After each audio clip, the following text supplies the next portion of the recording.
Hello, welcome back. First Tuesday in October, and we're here to go over the topic of program design, management, and evaluation. I hope y'all are doing well.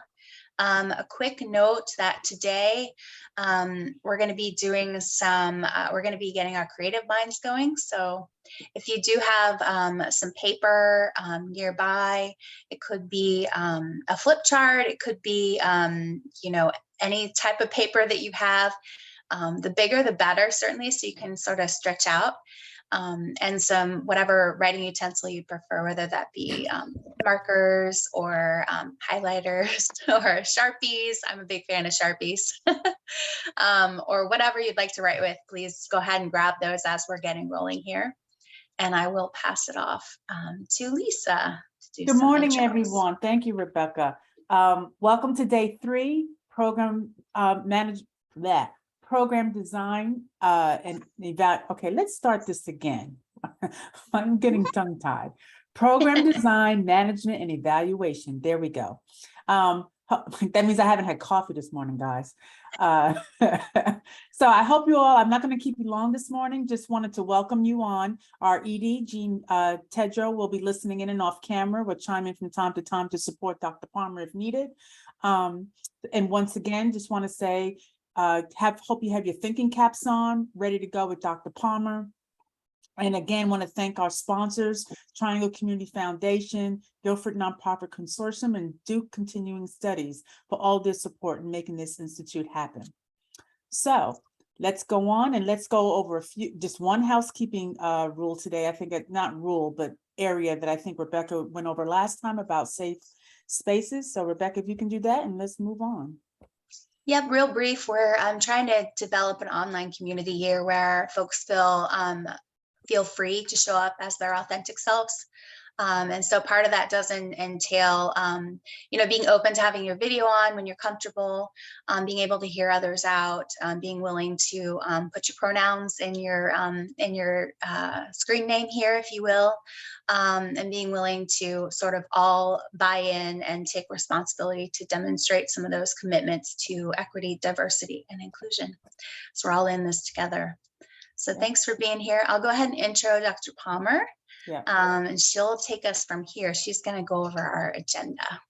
Mm-hmm. Or actually, I think that's actually you, Lisa. I'm sorry. Oh, and then Dr. Palmer will go from there. Well, you all can read. So just you see the agenda's on the board. We have a full packed again, introduction to program design and evaluation. Here are the things we'll be going over. We're going to do a brief recap about board governance and then jump right into our meat of the day, design, management, evaluation. Again, I reiterate, overview. There's some greater details that can be dived into in each of these, and everybody's program is different. We understand that. So overview. And then we'll have a session evaluation and closing. Again, breaks will be built in as we go. Dr. Palmer's really good with filling the group and looking at your faces. And sometimes we've even received a chat or two about bathroom break. So with that, Dr. Palmer, take it away. Well, good morning, everyone. It's good to see all of you. As Lisa mentioned, our topic for today is program design, management, and evaluation. And this is a hands-on session. And so Rebecca did indicate or ask if you would just kind of have handy a piece of paper, a large piece of paper. I think the larger the better. Some of us are still old school and use flip chart paper and for our work. So the larger the better, and I'll explain more later. We will do a general introduction here in just a moment as it relates to board governance, which was our last topic. We're going to do a recap with that. And then we will move into our new material. We can go to the gallery. Yeah. So the participant introductions, we're going to do those today in breakout sessions. And I know we did this last week where we indicated what county we were in using the annotate feature or annotate function. And so we know that we are spread out and about over the state. There are quite a few of us in this institute this go round. And so again, we welcome you, and we are going to go into breakouts. The way we're going to do our breakouts today is we're going to do a little bit of a reflection leading into a recap of board governance. In your Rebecca, was there anything else that I needed to do on this particular slide? No, nope. All right. All right, perfect, great. So I do want you to, you can leave this slide up, but if we could go to in your material, there is you have a handout that has the board duties and responsibilities, or duties. I want you to reference that in your workbook when you go into your breakout sessions. When we went over and reviewed board governance, and we studied that last week, we talked about governance and oversight. We talked about governance and oversight, and that was the primary responsibility of our boards, and that all the work, and our board members, and that all of our work, for the most part, align with these two different kind of focal points or areas of work for any board of directors of, in particular, of a nonprofit organization.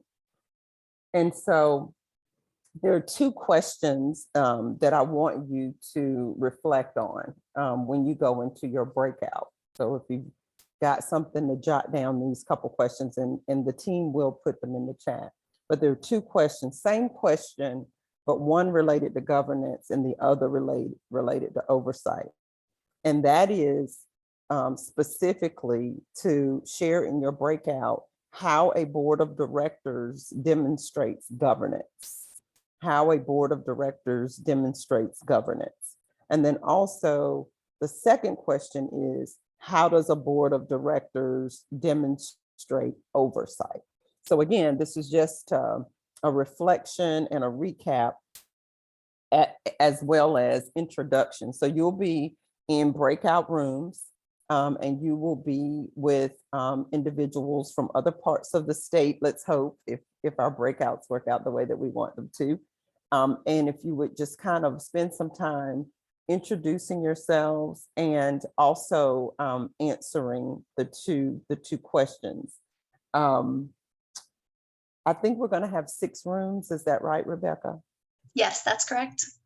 So we're going to have 6 rooms, and we want to give you ample enough time to do the introductions and then spend some time on the questions.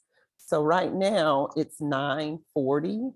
And so, Rebecca, we will give them 15 minutes. That'll give about 5 minutes for the introductions and where they're from and the agencies they represent. And then that'll give them 10 minutes to spend time discussing how a board of directors or their board of directors demonstrates governance, and how a board of directors or their board of directors demonstrates oversight. Got it.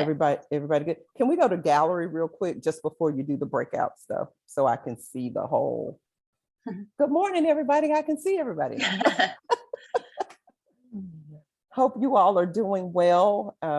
And I hope you are all safe through the weather we had last week. Wow, that hurricane was something else. And I hope all of your families are safe. And if they are not, and something happened troubling in that regard, I pray that everything that they bounce back. So that was quite a storm. So I'm looking at my next page here, Rebecca. I just want to see everybody. Okay. See all those faces. Yes. Is it Kalisha? All right. Good morning. Good morning, Kim, Nicole, Daniel, Deborah. Mhm. I'm saying hey to all the folks that I can see your faces. Carrie, Ted, Jasmine, Melissa, Charlene, Elizabeth, Mary, the Women's Resource Center, Donna, Rhonda, Sarah, Pamela. You know, it's real when you're on Zoom and you kind of have your video off and someone calls your name, you think you're supposed to come do you think you're supposed to come do something. But that is not the case. I'm just saying good morning and welcoming everyone here. I'm a morning person. So, you know, you have to bear with me. I am a morning person. And Angela and Ashley, and Ashley's going, nope, I'm not a morning person. And Jenny and let's see, Daniel has a message in there. Got it. No worries. We see you. We see your message. And Pamela, how could Pam, I was supposed to say hey to you first because we share a name. So I hope I didn't. See, that's the thing when you start calling names and then you forget somebody. Annette and Rita and Connie, and I think I've and Lauren, I think I have greeted most everyone that I can see. And then we got Caleb, Cassidy, Mike, Kim, April, Michelle, Tamika, Andrea. Oh, that's our Tamika. Hey, Tamika. And let's see. I think that's it. So again, good morning. We are going into breakouts, and you have your questions in terms of discussion. And I just used 5 minutes. I got to give it back. So you all will return, Rebecca. They will return at 10 o'clock. Okay. And we'll kind of get going with our new info. Good morning, everyone. See you shortly. And I'll put those breakout questions in the breakout room chat so you can see them when you're not in the main room. We've had a couple people join since I created the room, so I'll be plugging you into breakout rooms as you go, as we're getting rolling here. And we'll see you all back here right at 10. All right.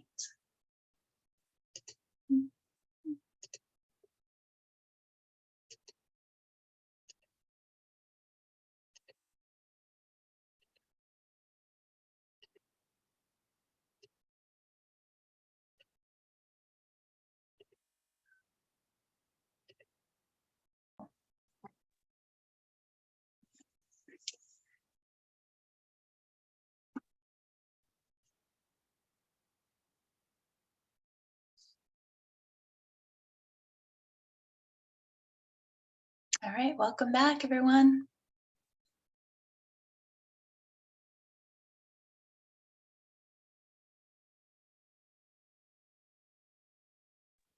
Okay, I think we're all back. Our hope is that you were able to make some introductions, and hopefully you were in a breakout with at least a person that you weren't in a breakout with before. And we can continue to try to make sure that we're all getting to know each other as we move along. And so our task was to say, do you have a question? This is a very simple question. When you all have these type of sessions at the end, is there opportunity where like we all can come together and meet, or we can figure that out for those who want to come maybe to a centralized part and we all get to come together and meet? Because I felt like we were just getting to know each other and then we got popped out, and it's like, I would like to just get to know these people kind of in person. So like toward the end, if people are interested, maybe we can figure out a central place in North Carolina to kind of meet and exchange info and maybe have dinner or something. I don't know if you all do that already, Dr. Palmer, but I just wanted to lift that up. So thank you. I'm not trying to interrupt, but I appreciate it.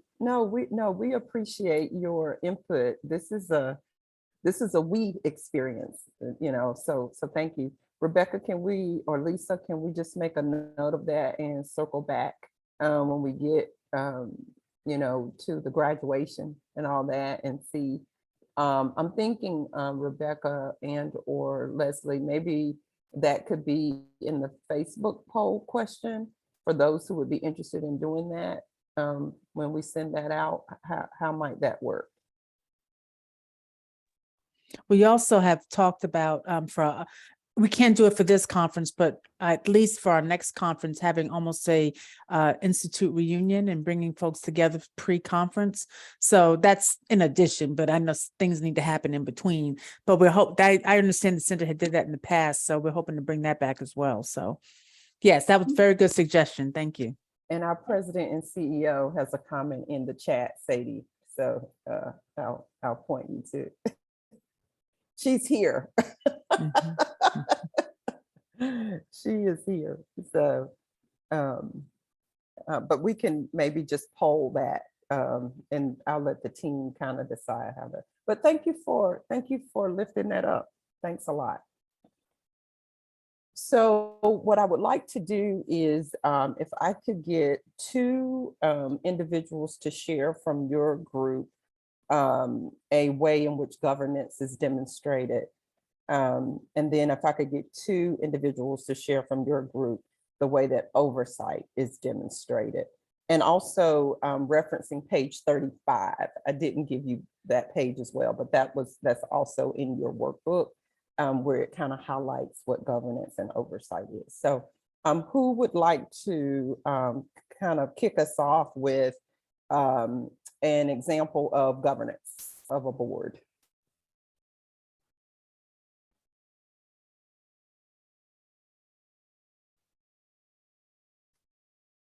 And you can unmute and start talking if you'd like. Seems like we spent more time on governance than oversight. I don't know how the rest of the breakout sessions did. And I happened to comment that we now, with some government funding, have to have a yellow book audit, and depending on how much money comes in by the end of the year, that may indeed increase to what's called a single audit. So for all of y'all that, because I'm not a numbers person, that's if you're getting government funding and you exceed a certain amount, you've got to have two different audits. So I was able to then send all of that out to my smaller board, and then they can reply back with any comments and authorize me to go ahead and DocuSign the agreement.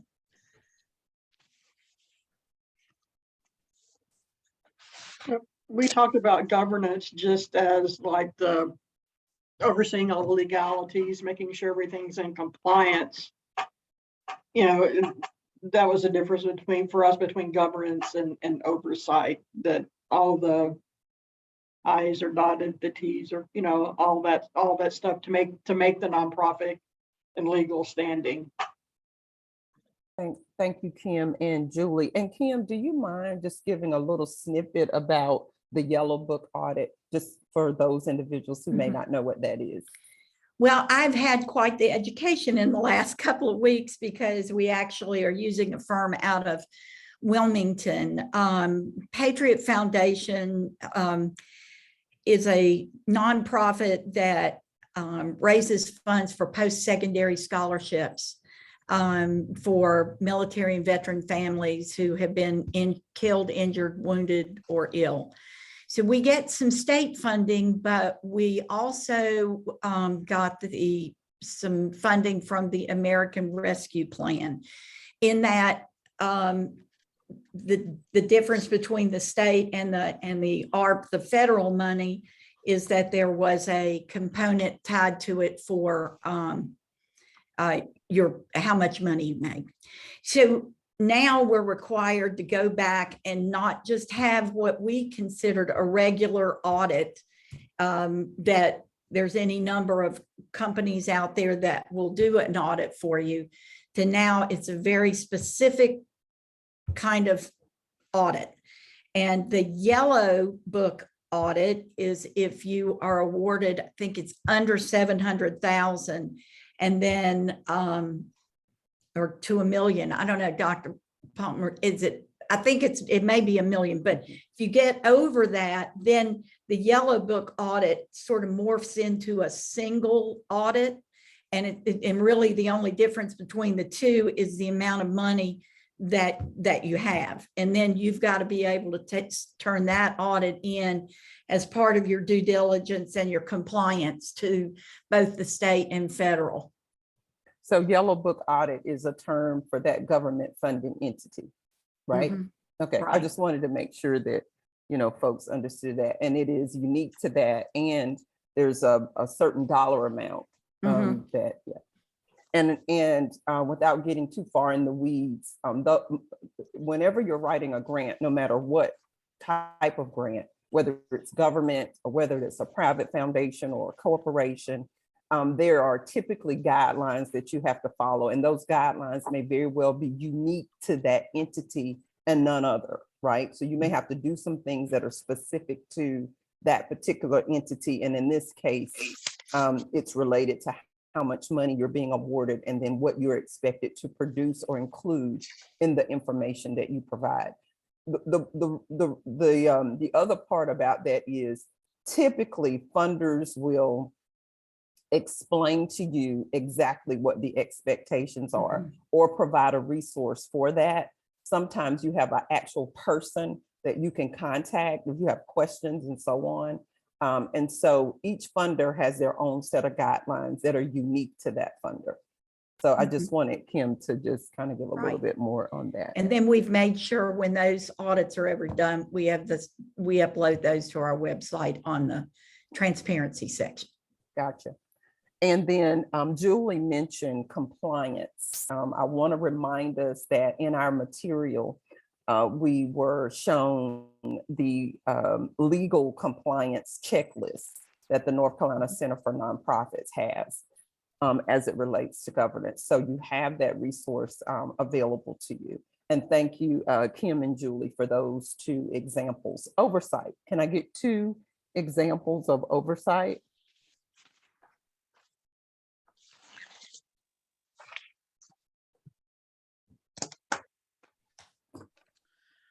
This is Cassandra. As far as oversight with our board, I think they're very good at bringing in contacts with for the seats that are empty. They've also talked about having an alternative board. Carolina East does that so that the alternative board is not an acting board member, but comes to the meetings and understands what the process is, and then it's like we're training them behind the fact, with the hopes that we get some real trained people that we can put in those places when seats are empty. So I think they're really good at that. I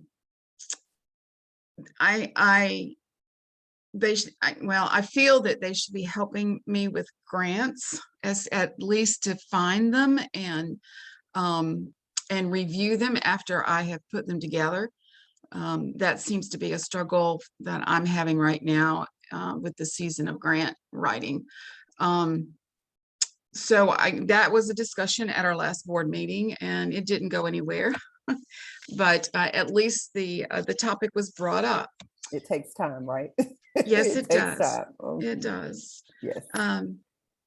And as far as clout, I think that I interpret that we have a variety of board members from all sections of government within the city of New Bern. So we have Chamber of Commerce, we have the director for child development, the director for health department, director for social services. So it's a wide variety of people. We are looking for a parent for this next seat that is empty, and so that's one thing that we are doing, and the board agreed to do that. So I think that's pretty good. All right. Thank you. Thank you You're very welcome. much. And I see that there is an item in the chat team in terms of another example, maybe. I think there is there. So Jenny says, I don't work directly with our board, but as far as oversight goes, I would say that they add clout as most of them are well-known in their community and in jobs of power. Right. Mhm. So governance and oversight. Now, we could spend weeks and weeks and days just on any one of these topics that we're going to be learning and gaining some practice and skill building in with this institute. And so the material that we've covered as it relates to board governance is not the end. There is plenty more resources that are available to us as it relates to what we do in terms of our board of directors. Keep in mind, every nonprofit is different, and the way in which we practice governance in some ways is very much the same as it relates to being a 501c3, but it could be very different. And so I want us to understand that each of our nonprofits are unique.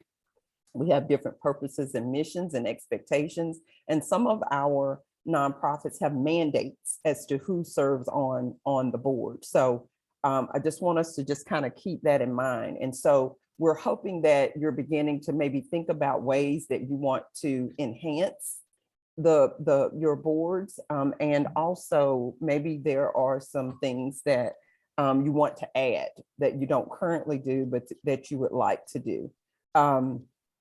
And so that is kind of the perspective there. This is not the end. There is a resource we want to share with you in the chat.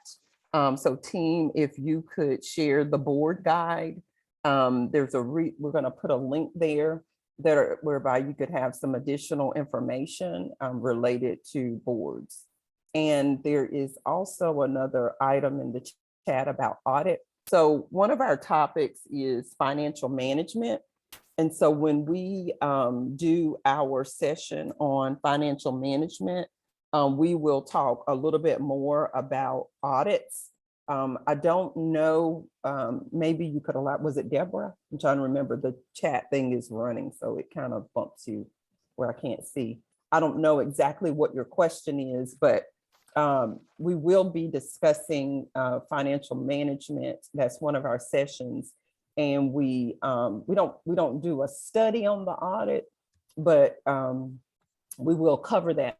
The other thing I will suggest too, when we were together last week, the team shared a nonprofit that had like sample audits on that site. And one way to begin to better understand audits is to review one. So I would highly recommend, if your nonprofit doesn't have one per se, that is a resource where you can go. And Kim just said that they have a transparency location on their site.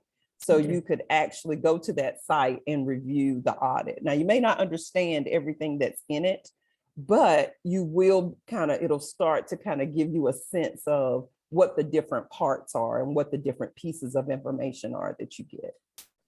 So maybe that will be helpful for you, Deborah. Okay. And Kim, I don't know, can you put your website? Oh, there you go. Thank you. I read your mind. Thank you a lot. Yes. Thank you. Kim, I'm gonna have to take you with me on the road so you can so you can help me out. So awesome. And again, we will continue to try to get to know each other as we move along in our work together. And we know that sometimes our breakouts are not as long as we would like for them to be, but we'll keep trying. How about that? We'll just keep trying. So board governance, capacity assessment, capacity building, capacity, all of those are concepts that we've learned about up to this point. And so we've done 2 sessions. We're at session number 3. And today we're going to focus on program design, management, and evaluation. And in terms of that, we are going to do some a little bit of hands-on work today. So team, what I am going to do is let our group take a break. And then we're going to come back and jump into our material. It's 10:17. So if we could be back at 10:27, does that sound good? That's 10 minutes. To give everybody a chance for a bio break, a little, I don't know, maybe you haven't had breakfast yet and you need a breakfast snack. You can do that. Also bring back your paper with you. And you can have, for writing, and we're going to do a little drawing. You can have a pen, pencil, crayons, markers, whatever your colored pencils, whatever your choice is, bring that material back with you, or just a regular old piece of paper and a pen works as well. So let's go to our break. We'll be back at, I took a minute, so 10:28 is when we'll be back, and I'll see you on the other side of the break.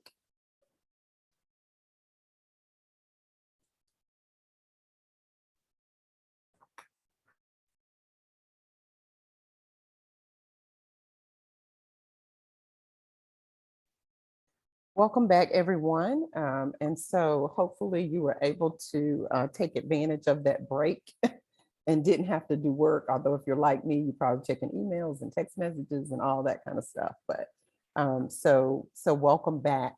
Our topic today is program design, management, and evaluation. And so we're going to utilize those tools that I asked you to gather on your way back into the session.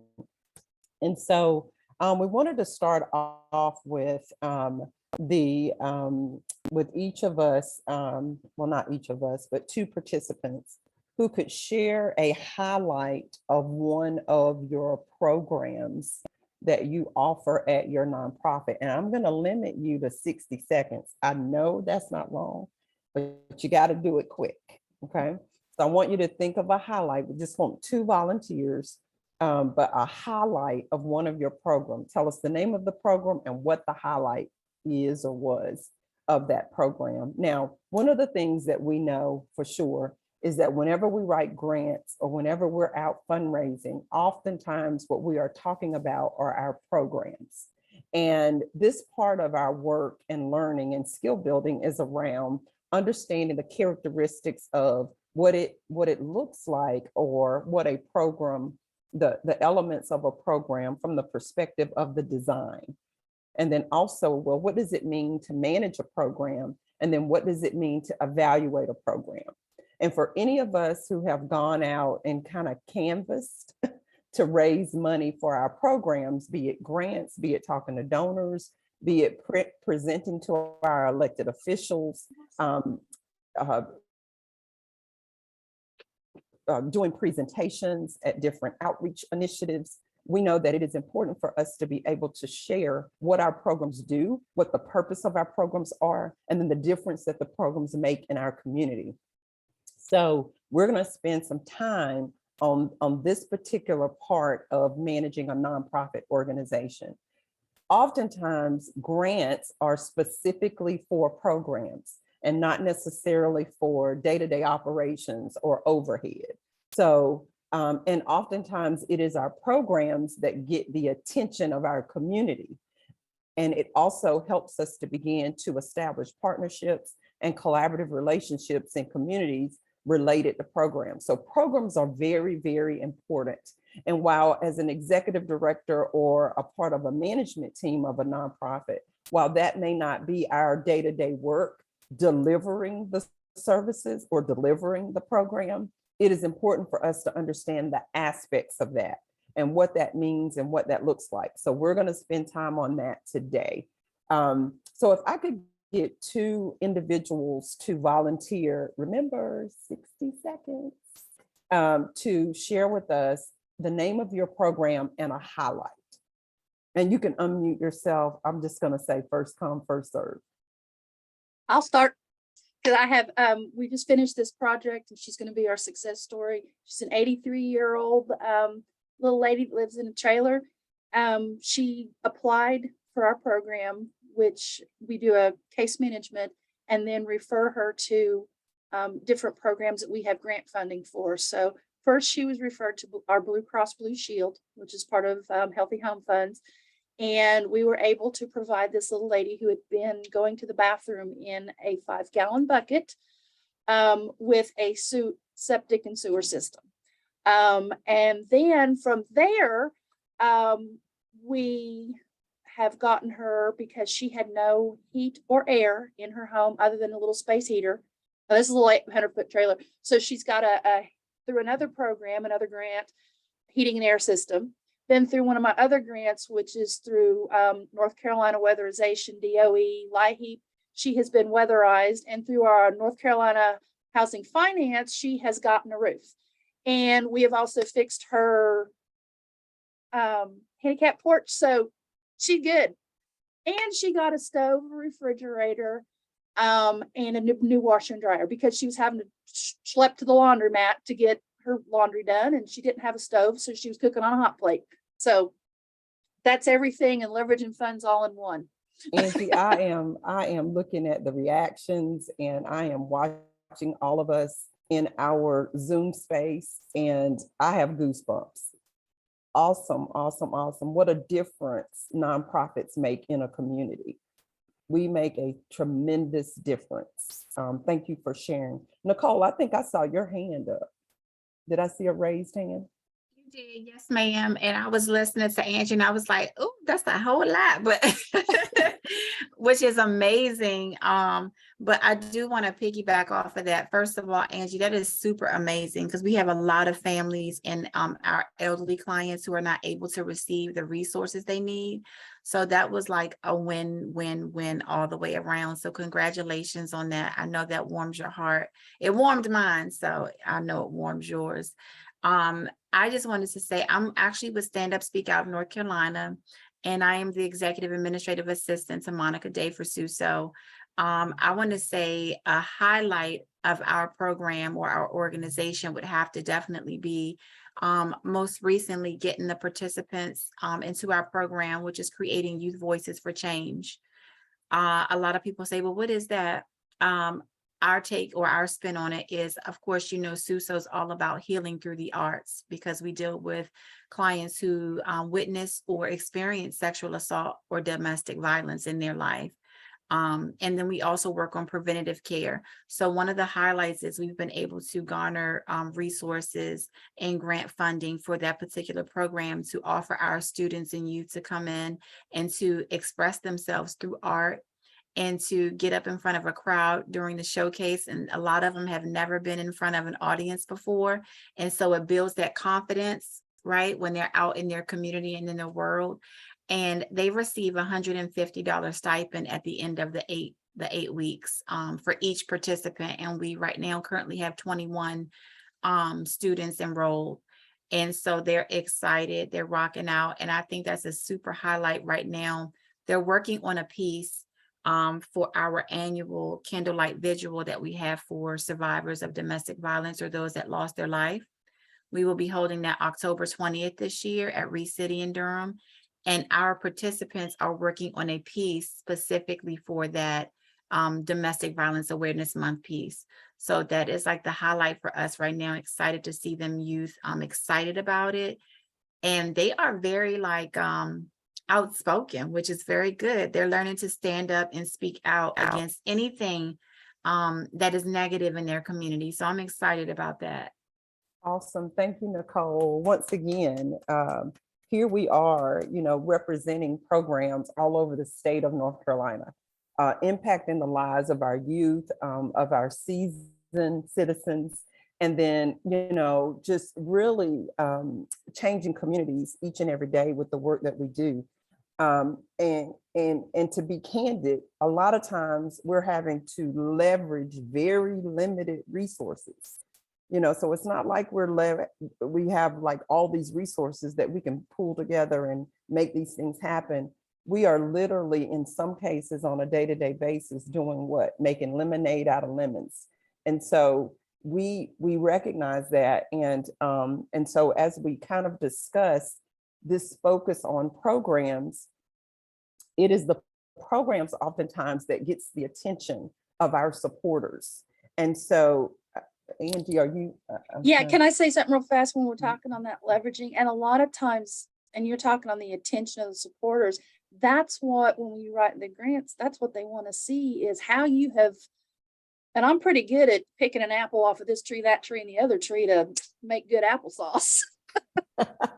Yes, that does. That is something that we learn over time as to how to do that and do it effectively so that we're changing lives in our community.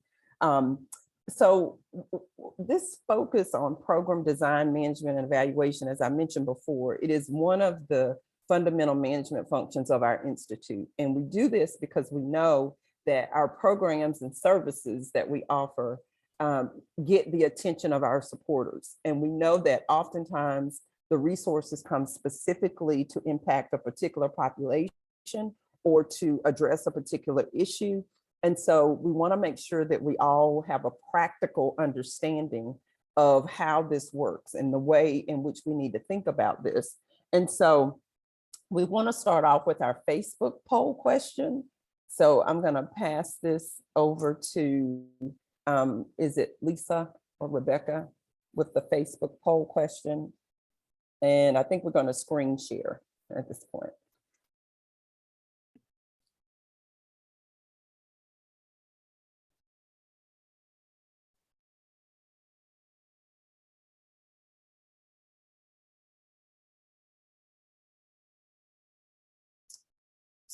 So in looking at our response to our question, we asked the question, what aspect of programming do you find the most difficult as we look at these three areas? And wow, program evaluation beat out all the other parts. So we'll make sure we balance our time where we spend the majority of our time on that. So thank you for sharing that. It looks like there are a couple of add-on comments here. Let's see, getting idea people to stop planning adding so we can transition to execution. I get it. We do have folks that show up when they realize what we do in our nonprofit organizations. Sometimes it's board members, but we do have people kind of show up to say, hey, will you do this or will you do that? And we have to make some executive decisions sometimes as to whether or not we can engage in other ways that are outside of what maybe our mission and or our purpose of our nonprofit is. All right, so team, we have some insight as to where we can spend our attention. So here we go. If we could go back to the gallery. Lisa, I think you're up with the Principles and Practices Guide. Or is that me? You just want me to keep going? Okay, got it. All right, so remember, you have a Principles and Practices Guide. Either you could download it and you had access that way, or you have a hard copy. So if you would go to page 17 of your Principles and Practices Guide, we are going to be, like I said, studying today program design, management, and evaluation. And so when you look at our principle around that particular topic, we have 16 practices that go along with this particular principle. And when we think about this particular aspect of managing a nonprofit, our focus is around the design and management of programs. And we want to make sure our programs are in alignment with the mission. And we also are looking to try to secure funds to fund our programs and also have the human capacity to deliver the programs.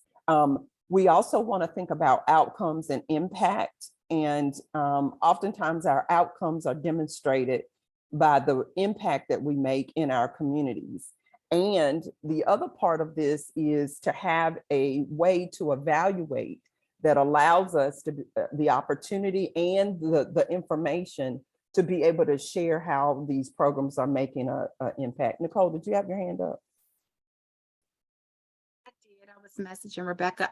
Where can I find the Principles and Practice Guide? I wasn't here in the first class. So I didn't think I had access to that. Nicole, do you have your workbook? Oh, you're on mute. You flipped on the mute. I do, yes, ma'am. Okay, if you go just to remind everyone, so you're clear, during the first session, we sent out in the wraparound or the pre-session email, a link to the PDF version of the principles and practices, but the entire contents of principles and practices is in the beginning pages of your workbook. So if you go into your workbook and you open up to page, let me find it, page 27, you'll see it laid out for principle 10 in the book, Build, Thrive, and Sustain. Are you seeing that on page 27 for those of you that have that workbook in front of you? I see Sadie nodding her head. Principle 10, Mhm. I Yeah. do have that, yes. So you can refer to that in your workbook for this principle. That's everything that's contained in Principles and Practices Guide is also in your workbook in those early pages. Thank you Got so it? much for that. Yeah, Thank you're you for that welcome. No worries. clarification. Yeah, no worries. Awesome. So in terms of just thinking about, again, kind of our overarching thought around practices, it's around designing the program, it's around managing the program and evaluating the program. And so one of the things that we, again, want to do is to make sure that we all kind of have a working knowledge, even in the instances where your role may not necessarily be delivering the programs, but it's important for us to have kind of a foundation and just the fundamentals of what a program entails. And so that's what we're going to spend time on today. So one of the things that I want you to do is to take out your piece of paper that I asked you to share. And team, I'm going to stop looking at the chat because I see a lot going on in there. So I'm just going to not look at it. And I'm going to keep going, and I'm going to let the team manage the chat because I can see these things popping up and I don't want to overlook someone who's trying to get my attention. And so you all just stop me, team, whenever you need to. And then I'll pick back up where we go from there. So what we want to do is we want to spend some time just kind of reflecting on what a program is and just kind of thinking about the different characteristics of a program. And so what we want you to do with your paper, regardless of how big or small, is we want you to divide. Let me grab mine so you can see what mine looks like. We want you to divide your paper into three. Can you all see can you see that? Into three, I'm going to move it kind of back and forth, into three areas. You see the three areas? So you can do 3 columns. I did little squiggly lines and I used blue and in terms of my color. So it depends on what utensils you have, or just a pen or pencil, that's fine too. But anyway, so you're dividing your paper. If you have a big flip chart piece of paper, where are my flip chart people? Anybody have flip chart paper? Yes, I see Pamela. See, I knew we had something going on, a little kindred there. Deborah, did you have flip chart paper too? So some of us still have that stuff around. But if not, you might have 11 by 14, not 11 by 14, 8 by 14, 11 by 17, or just a regular old piece. I've just got a regular old piece of plain paper here. So you're going to name one section design, you're going to name the middle section management, and you're going to name the third section evaluation. Okay. And we're going to take our time with this. So we're not going to rush through this. We're going to take our time. And so what I want you to do, once you've got that, give me an indication of whether or not you have that all drawn out for me. If you have that all drawn out. What were the 3 areas again? Design and what else? Management and evaluation.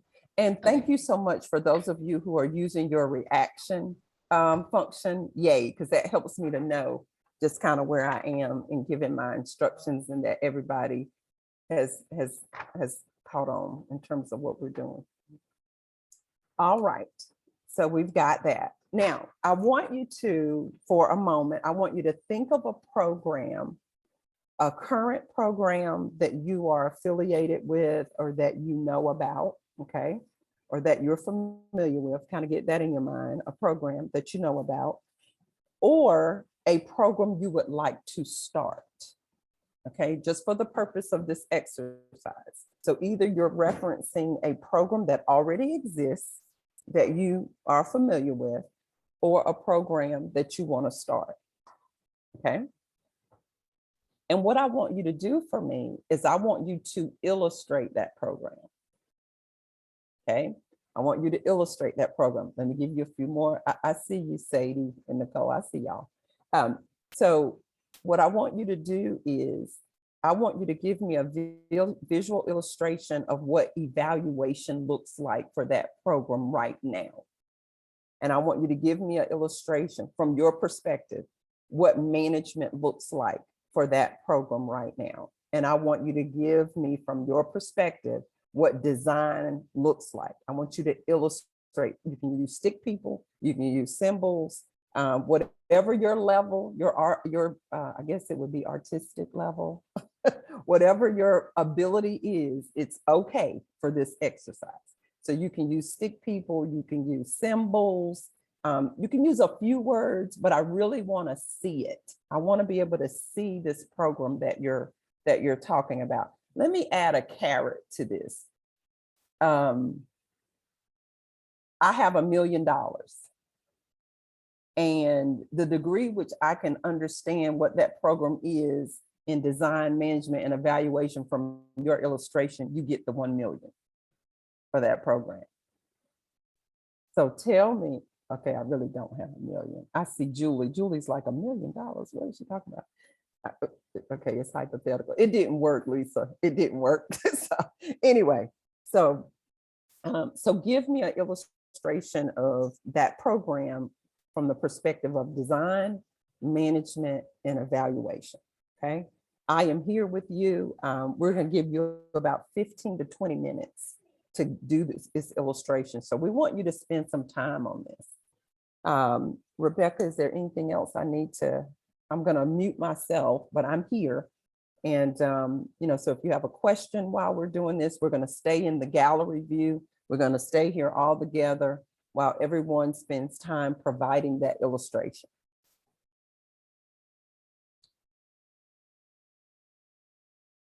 That sounds good.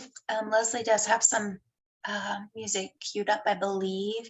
If you're not a fan of working to music and you'd like it to be quiet, just feel free to take your volume down, but keep your screen open so you'll know whether or not we've started talking again and we're moving on. All right. And Andrea, I have a very hard time thinking of what to draw. Words come to mind, but images don't. Can I use words? Dr. Palmer? You can, if you'd like, but I'd like to see a few symbols if you could, so let's just say it's an after-school program. What does that look like in action? What does it look like when it's happening? Or let's say your program is at a food pantry, delivering food or sharing food at a food pantry. What does that look like? That's what I'm looking for. I want to see what you see. I got $1 million, by the way. So I want to see it. I want to actually see, if I were to show up, is it Andrea? If I were to show up today and that program was active, or you were implementing that program, what would I see?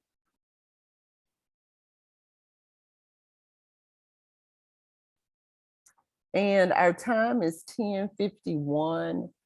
So I'm going to give us to Rebecca 11:05. Is that? Yep, that sounds good. 11:05. If we're ready to jump back in at 11, I'll check in with everybody at 11. We'll get right back into our work.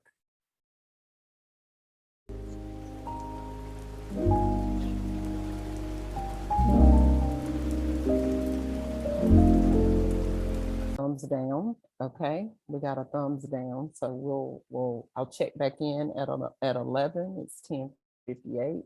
So I'll check back in at 11 just to see where we are. Again, we're taking a real practical exercise to help us to begin to think about program design, management, and evaluation.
Okay, so has everyone had a chance? I'm doing another check-in just to see where we are.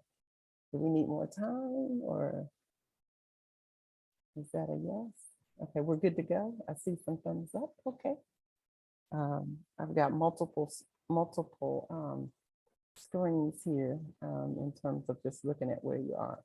Okay, well, it looks like team, looks like I can proceed with our work. So we had you to do this very practical exercise, right? To kind of jumpstart our work as it relates to understanding program design, management, and evaluation. One of the things that oftentimes we have to do when we are trying to secure resources, be it money, volunteers, partners, donors, oftentimes we have to explain our programs and we have to help our supporters understand how our programs work. And oftentimes we're challenged with that. Many times we don't have 30 minutes or an hour to make a presentation about our programs.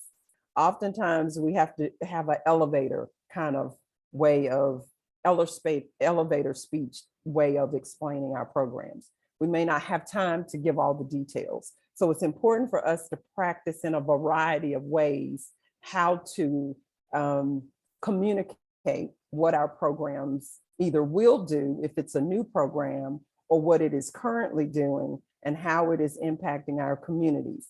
And oftentimes that can be challenging when we just write it, when we just write it out.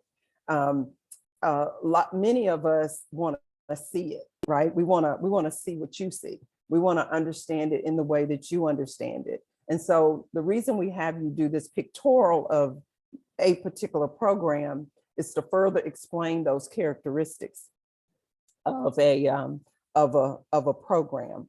So I want to continue with your image, and I'm going to kind of scroll through my Zoom windows, and if you could just kind of hold up can you kind of hold up, and I just want to kind of scan the room. If I were physically with you, I would be walking around the room, but since I'm not, I've got to do it this way. Oh man, and look at and leave them up and kind of see, these look good.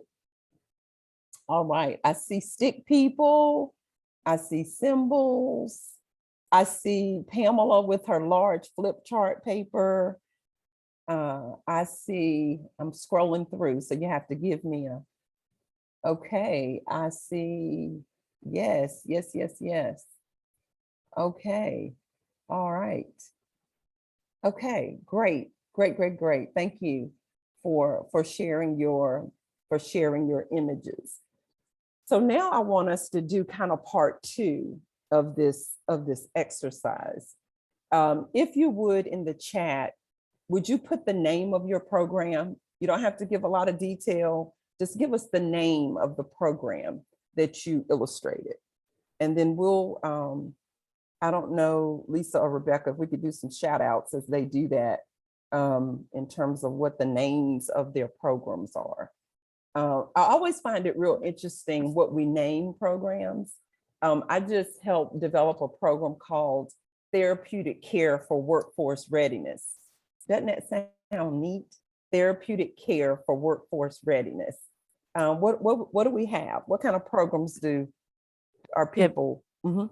NC Pre-K Eligibility Provisions Program, Patriot Foundation Scholarship Program, Art Like Me, Higher Ground Day Center for those living with or affected by HIV, the Bull City Workshop Shop class, Child Care Subsidy Rates Campaign, Boys to Men, that's a good one, Commodity Supplemental Food Program, Charlotte Tool Bank, Baby Basics Closet with the YWCF High Point, Kaleidoscope, Play and Learn, First Friday Artwork, Election Protection Program, Mountain Housing Resident Services Program, Safe Haven, Child Care Subsidy, CYP's Diaper Bank, A Change for the Better. That's cute. NCCU Sunday Wellness Program. So those are, I think I've got down the list. Okay, great. Awesome. I just look at all the work we are doing across the state of North Carolina. Man, so creative. We are such a creative group of folks, those of us who find ourselves working in nonprofit organizations, delivering services, delivering programs, trying to impact the way in which people live and abide in the communities and the counties that we represent. Okay, so here's another part to our work. In your, and Lisa, you may have to help me, in your workbook, Program Design, Management, and Evaluation Checklist, what page? I've separated all my, so I've got my little single page here, but what page is in their workbook? I'm looking. Program Design, Management, and Evaluation. It looks like, yeah, it looks like this, y'all. In your book. I think that's in our Is in your CBR?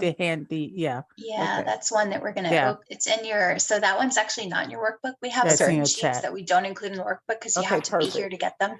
Perfect. So Leslie went ahead and shared that in the chat there, or Mhm. it's our checklist for program design, management, and evaluation. Awesome. And then can you put it on the screen? Mhm. Yeah, Thank I'll share my you. screen now. Mhm. Thank you, y'all. All right. And there is a link in the chat for this as well. And then we're going to put it on the screen because we're going to walk through this together.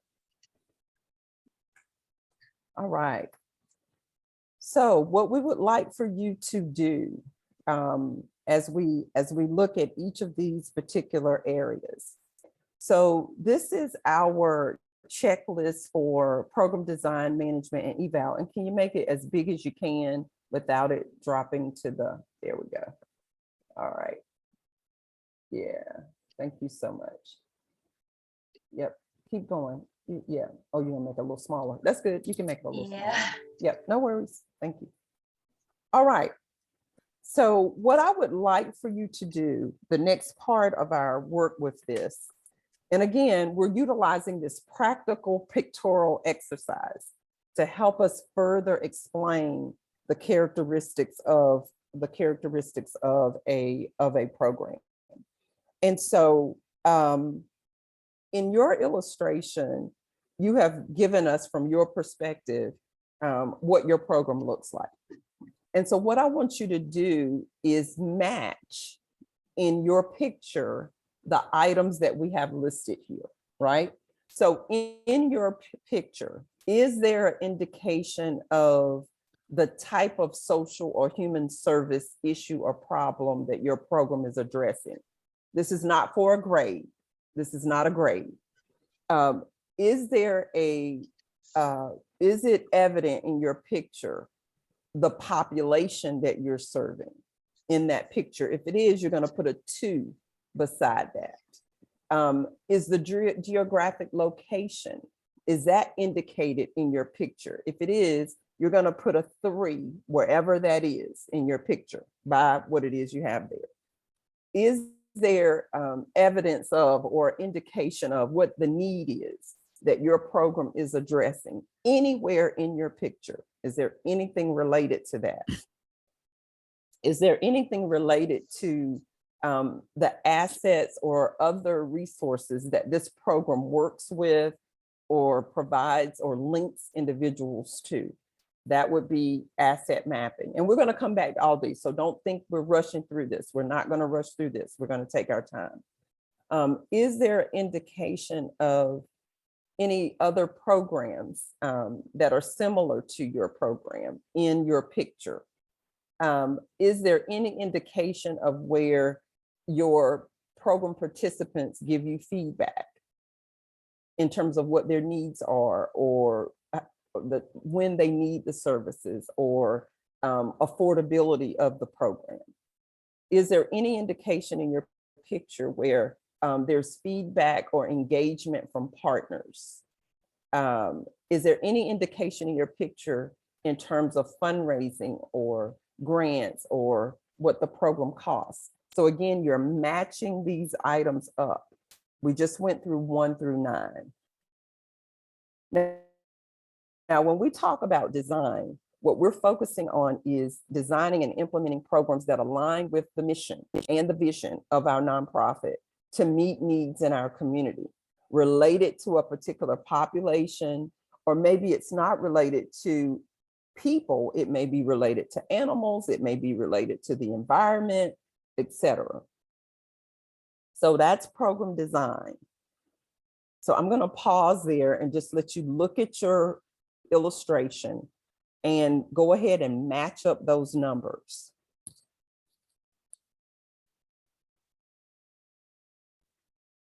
One through 9 is what we're focused on here.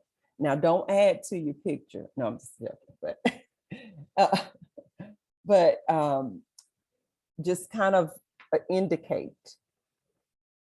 And maybe you didn't have it initially, but you want to include it because you know that you do this as a part of it, or you've thought about it already if it's a new program.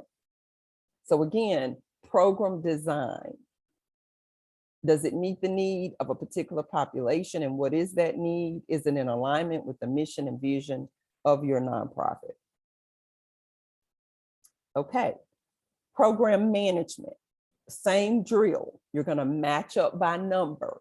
Is there anything in your illustration that gives us an indication of the community impact of this program?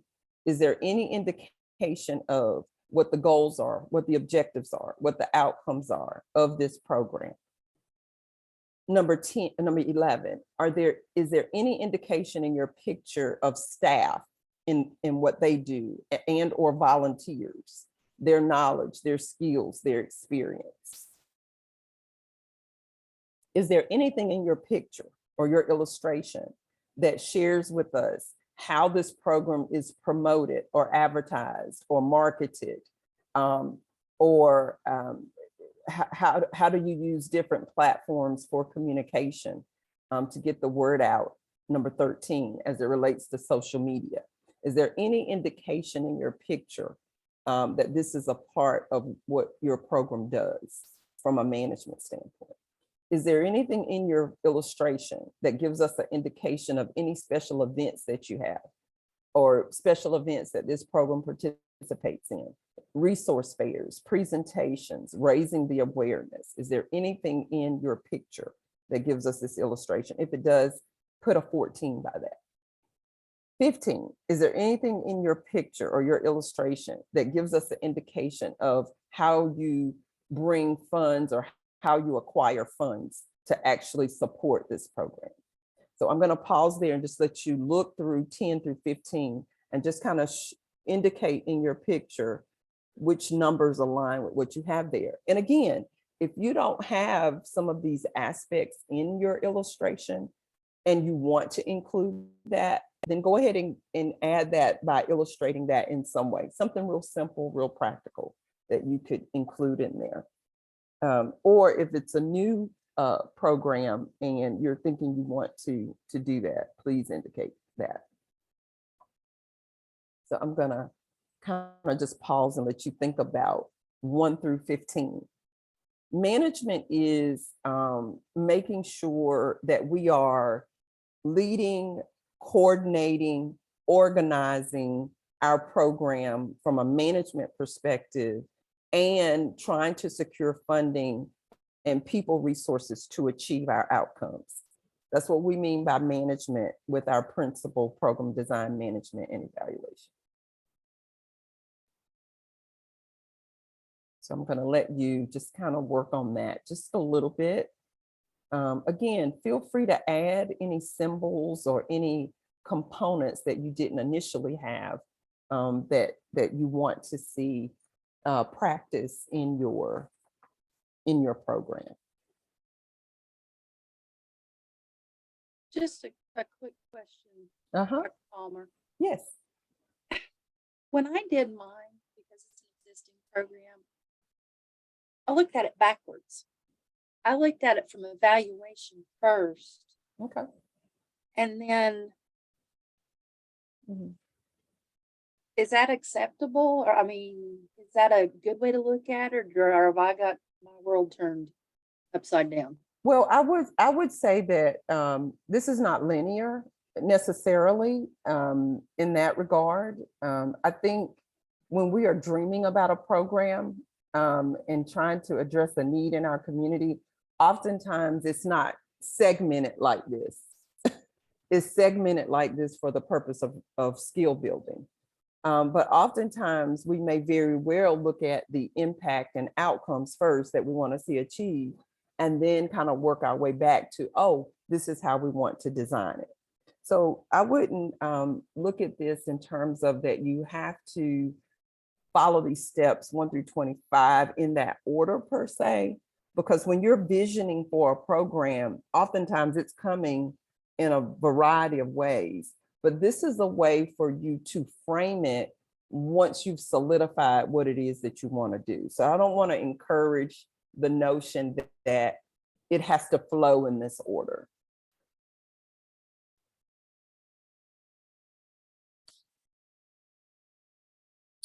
All right, program evaluation. Again, same drill. In your illustration, is there any indication of evaluation from these 5 different perspectives or 5 different areas of evaluation? When we think about program evaluation or when we do it, we oftentimes decide kind of what the process is going to be. And then we kind of get geared up and prepare ourselves to what the focus of the evaluation will be and what is it that we want to report out. So if there's any indication of that in your illustration, note that with a number 16. Preparing the evaluation, what questions do we want to have answered when this evaluation is complete about our program? That would be number 17. Focusing the evaluation, meaning what type of evaluation is it, is another area. And we're going to go into detail with these. And then conducting the evaluation, what kind of data are we looking at? Is that illustrated in your or shared in your illustration in any way? If so, note it with a number 19. And then with the number 20, reporting the results. So once the evaluation is complete, who are you reporting to? Stakeholders? What kind of results will we see? Will there be quantitative results? Will there be qualitative results or findings? What is it that we might anticipate? And the question for now is are any of these indicated in your illustration? And what do we mean by evaluation? What do we mean by that? We mean we're providing credible evidence of the impact of our program. And we're looking at that through a detailed and robust assessment and evaluation process. Rebecca, you want to share what you put in the chat as just another little illustration, instruction? Sure. On this screen that we're sharing right now, if you look at what's in red and italics, they give you a sample definition of what each of these different elements of program design, management, and evaluation mean. Awesome. Thank you. And then the activities or the practices thought below each of those. Thank you so much. Yep. And we're going to spend time on these characteristics. So again, we are moderately slow walking us through each of these particular areas as it relates to a program that you are offering within your nonprofit organization. Again, as I said before, oftentimes we are tasked with helping our funders understand how our programs work. And so our task today is to understand characteristics of a program for that purpose. And also, whenever we want to partner or collaborate with another entity in our community, oftentimes we have to explain what our programs do and how they work and all of that. And so this is intended to help us to better understand this. Okay. If we could go to the gallery view. All right.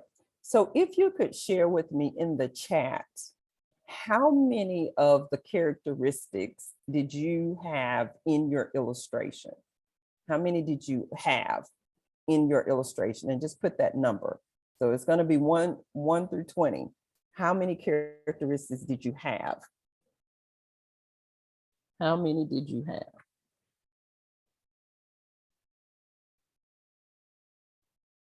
I'm looking.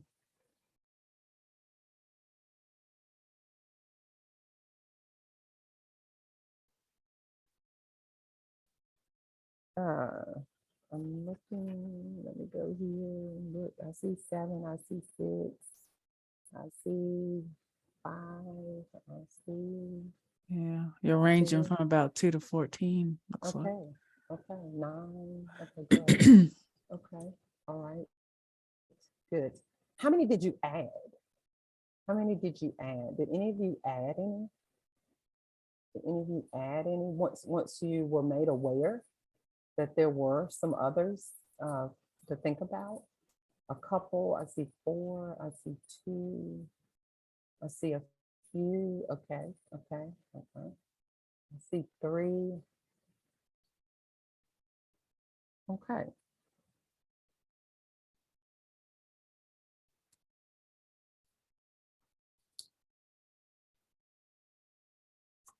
And you can unmute yourself for this question. So I want to pose the question of when you look at these 20 characteristics, which of the characteristics for you is the most challenging?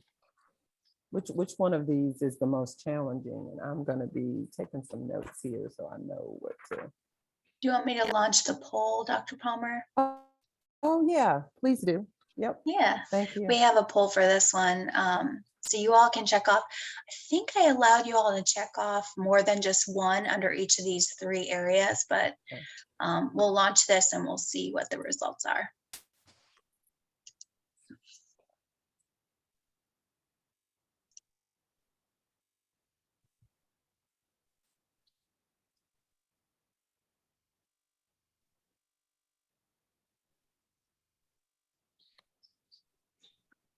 Sorry, y'all seeing this poll here. Okay, you may need to scroll down to respond to the other ones.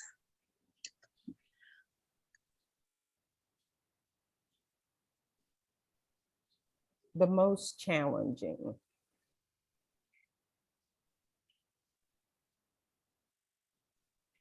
And program design is what I see up top, right? And then I'm going to scroll down as well.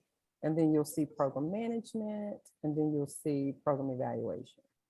So which are the most challenging in terms of understanding? I kind of have somewhat of a guess team of which ones are, but we'll see based on our previous poll, based on the Facebook poll.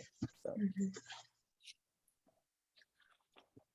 So we're at about 40% participation. okay, great. I'll Okay. give a couple more seconds for folks to submit the Okay. responses.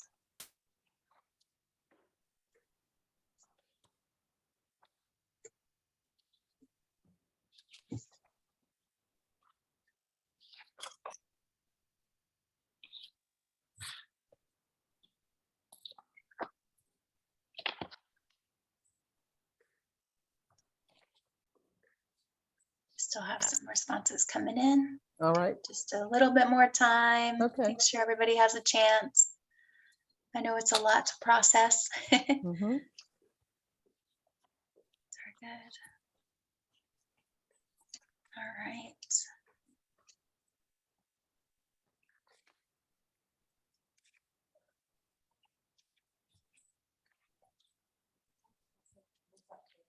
Okay, okay.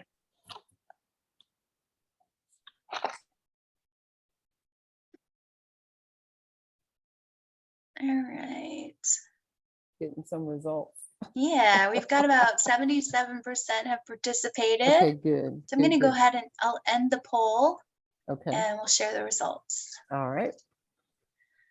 All right. Let's see here. So can you all see this now? Need me to make it Okay. bigger? I can see it. Can you all see Okay. it? Is it good? Okay. All right. So we're looking to see what's the most challenging for us. I see fund development strategies, 42%, and feedback from community partners at 32%. Asset mapping, and we're going to talk more about asset mapping. We'll talk a lot about asset mapping in the strategic planning session too, which is the next one. And then we've got staff and volunteers promoting fund development strategies. Ooh, it keeps showing up, doesn't it? And we do have a fundraising topic coming up. And then under evaluation is actually conducting the evaluation. Okay. All right. So fund development, feedback. I'm marking mine just so that I can kind of be abreast of these. Okay, great. All right. So that gives us an idea of just kind of where we are in terms of these characteristics. And from the previous poll, we know that we're going to spend quite a bit of time on evaluation to just kind of help us to better understand. I think one question I would like to just kind of ask is, if we leave out the evaluation section, is there any one item, and you can just unmute yourself and just say it, or you can put it in the chat. Is there any one item that you are not clear about? That you just don't get it? Like, I really don't get this particular, and this is 1 through 15. Because what we are suggesting as a practice for you is that you utilize these characteristics to write out your program or to explain your program. And so let's just say if you have all of these pieces mapped out in a Word doc, then you can refer to this anytime. You don't have to start from scratch all the time. And especially for those of you who write grants. If you have 10 programs and you have 10 profiles like this already pre-written or pre-put together, then whenever you need it, you can just reference it real quickly. And you can also pull out pieces of information as you need it. You can also design brochures around these characteristics. I mean, you have to kind of pick and choose what you want to include, but you can definitely use it for that. Carrie, you have your hand up. Could you go into a little bit more detail about asset mapping? Yes. So in communities, what we oftentimes do is we look at the assets that are in that are relative to our program. in order for our program to be, in order for us to achieve the outcomes and impact that we want of our programs, we look to see what resources already exist. Oftentimes what I find is sometimes we will design programs that require another type of resource that we may not necessarily have, but that resource may be somewhere else in the community. And so asset mapping is when you look at the assets in a community that can support that program. So let's just say, I don't know why I'm on after school today, but let's just say it's an after school program.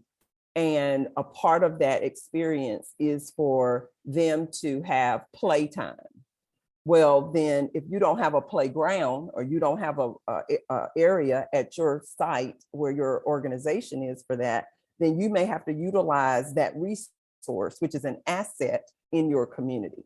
So when we say asset mapping, we're saying, look at the program that you have, and then what other assets that are in that community that can support that program. And oftentimes when we do this, we start to think of things that we really didn't even consider before that could really help us to be more effective at delivering a program. Is there any other 1 through 15? 1 through 15 that you just kind of go, I really don't know what that is. 1 through 15.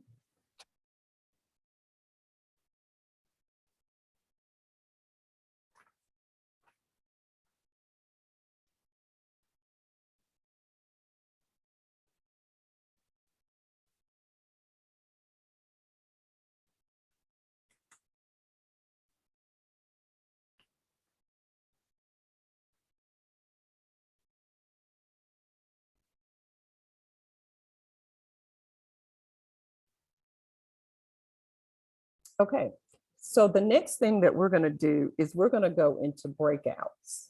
We're going to do a deep dive into program evaluation.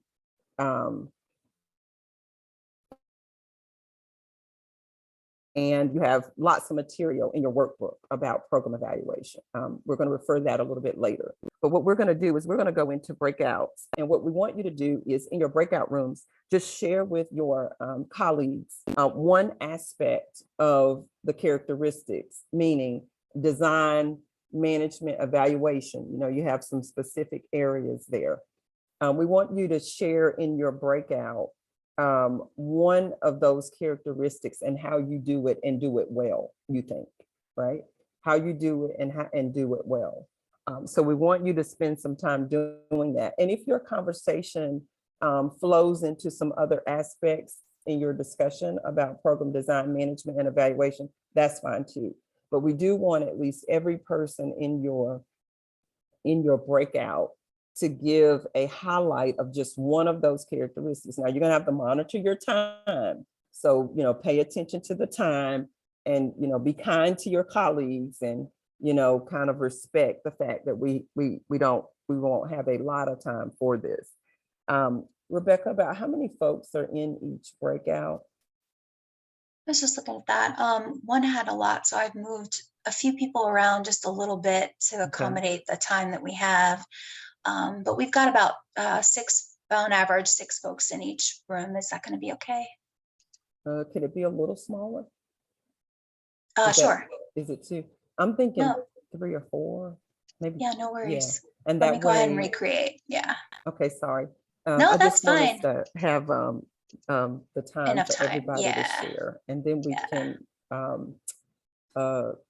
minimize the actual time that we're in the breakout. So what you're doing is you're looking at your list of 1 through 15. We're not doing evaluation. We're doing 1 through 15. You're going to identify one of those characteristics that you're going to share in your breakout that you think that your program does really, really well in the breakout is what you're discussing. So again, 1 through 15, and you're going to choose one that you're going to share with your group. All right, I think I've got everyone we need in the rooms. And I'm going to go ahead and open those up. Great. And so we'll be there. So it is, let me give the time. It's 11:33. How about we do 10 minutes? Do you have 3 or 4 in each room? Mhm. Okay. So let's right. do, it's 11:33, so we'll come back at around 11:43, 11:45, something like that. Okay, sounds good. Okay, thanks.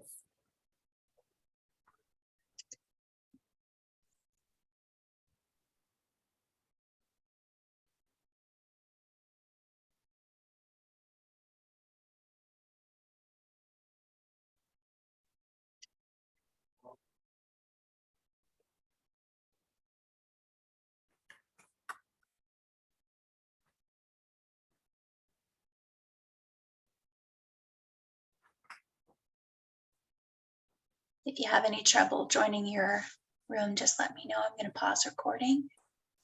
Awesome.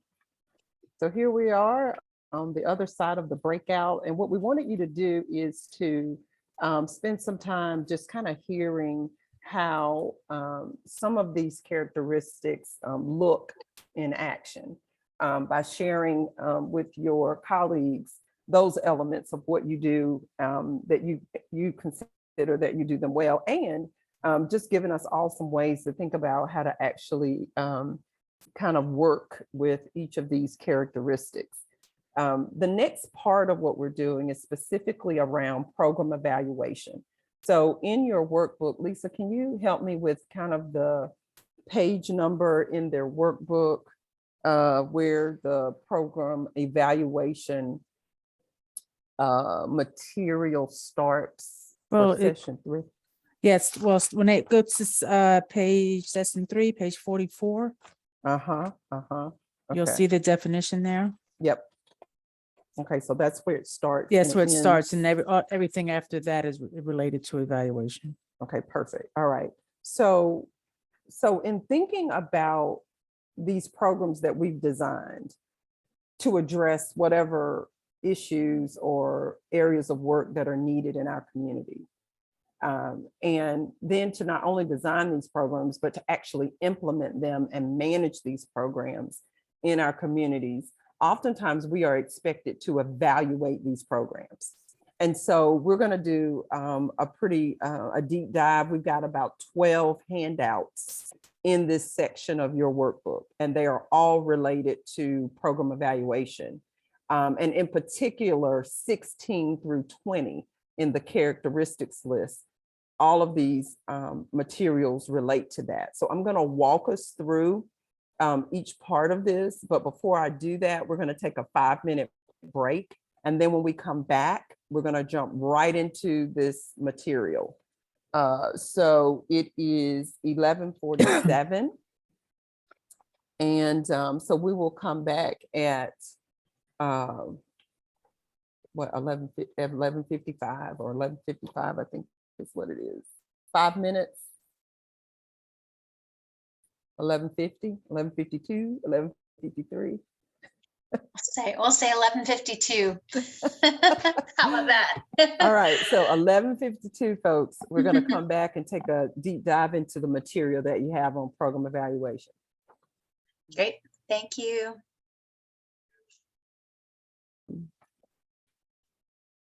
All right, I think, is it time? I think it is. Yep. Okay, well, welcome back from your break. We are in the home stretch for today. We have kind of our final topic in terms of focus, and that is the program evaluation work. So what I want to do first is I want to show and tell, right, what you have in this material. So I want to walk through and do that first. And then I want to hone in on some specific parts of program evaluation. Now, if you remember from the poll, I think it was 62%, did I get that right? Of us said that that was the area where we needed the most attention. And so I want to kind of share with you what you have. What's so great about this material is that these are very quick reference materials that you can reach for and use when you are actively mapping out a plan for evaluating a program. And so when you are working on these different pieces, these materials will help you with the language, help you with framing, help you with just organizing your thoughts on how you want to share with a supporter. I say supporter because it could be a grant, it could be a donor, but it could also be a partner, or it could also be an entity that you're trying to collaborate with, in terms of just kind of being able to explain how a particular program will be evaluated. Now, I've mentioned this before.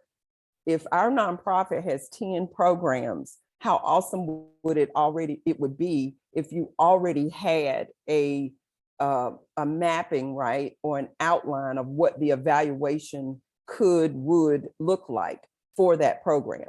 If you've already thought about that and you have it stored somewhere, you don't have to keep reinventing that and reinventing it. You can just use that and modify it as you see necessary, depending upon who you're sharing it with. So I want to tell you what you have in your packet. You have a kind of an overview description, definition of what program evaluation is, in terms of it being a way for us to explain how we are going to determine the impact of our programs and the outcomes that we anticipate. So program evaluation gives us a way to do that for each and every program that we have. The next page you have is the process. So there are 4 kind of elements of the program evaluation process. We prepare to evaluate, we focus the evaluation, we conduct the evaluation, and then we report on it. And so the materials that we've shared with you today in this section is those materials align with the process. So if you're focusing on how am I going to report out the results and findings from my evaluation, we have information there for you to do that. How are we going to conduct it? How are we going to focus it? And how we're going to prepare? So that's in essence what all of this information does for you. Whenever we are getting ready to evaluate a program, one of the primary tasks for us is to identify what questions do we want to answer, right? Or what questions do we need to answer when we're trying to set up an evaluation for our programs. So that's that. So you have that there. I'm going to come back to some of these. I just want to tell you what you have. Then we have a worksheet. So in terms of let me make sure I got my right order. We have a worksheet for us in terms of focusing the evaluation. This is probably one of my favorite pieces of material in this section, because I can identify, if I have 20 programs, I can list those programs out and I can very quickly note why I'm doing the evaluation, what am I evaluating, who is going to get the information from the evaluation, when will I do the evaluation, meaning how often, and how will it be conducted? Like what methods will I use? And here's the great thing about having this worksheet is all of the material that follows this worksheet aligns with these questions: the why, the what, the who, the when, and the how. Everybody with me? Give me a reaction. That was a whole lot of talking I just did.